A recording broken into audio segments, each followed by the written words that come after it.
வணக்கம். தலைப்புச் செய்திகள் வாசிப்பது வெங்கட்.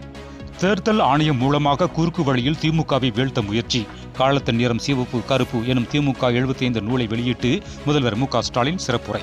பீகாரில் இருந்து ஊடுருவற்காரர்கள் வெளியேற்றப்படுவார்கள். மத்திய உள்துறை அமைச்சர் அமித்ஷா பேச்சு. பாம்பன் மீனவர் வலையில் சிக்கிய அரிய வகையான 2 கூரல் மீன்கள் ரூபாய் 1.65 லட்சத்திற்கு விற்பனையானது. இந்து சமய அறநிலையத்துறை முழுக்க திமுகவினர் பணம் சம்பாதிக்க மட்டுமே பயன்படுத்தப்படுகிறது. பாஜக முன்னாள் தலைவர் அண்ணாமலை குற்றச்சாட்டு. 65.08% வாக்குப்பதிவு. பீகாரில் மாற்றம் நிச்சயம் என்பதற்கான அடையாளம். பிரசாந்த் கிஷோர் பேட்டி. நாடாளுமன்ற குளிர்கால கூட்டத்தொடர் டிசம்பர் 1 முதல் டிசம்பர் 19ஆம் தேதி வரை நடைபெறும். நாடாளுமன்ற விவகாரங்கள் துறை அமைச்சர் கிரண் ரிஜிஜு தகவல். கரூர் கூட்ட நெரிசல் சம்பவம். தவிக பிரசார வாகன சிசிடிவி பதிவு ஆவணங்கள் சிபிஐயிடம் ஒப்படைப்பு.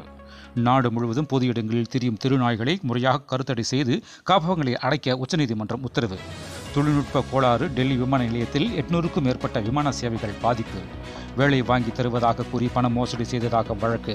சென்னை சிறப்பு நீதிமன்றத்தில் செந்தில் பாலாஜி ஆஜர். டிஎன்பிஎஸ்சி குரூப் 4 தேர்வு. விளையாட்டு வீரர்கள் சான்றிதழ்களை பதிவேற்ற நவம்பர் 14ஆம் தேதி வரை வாய்ப்பு.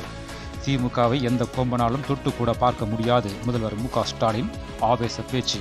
மேலும் விரிவான செய்திகளுக்கு அரசியல் ராஜ்யம் மின் இதழை படியுங்கள். நன்றி, வணக்கம்.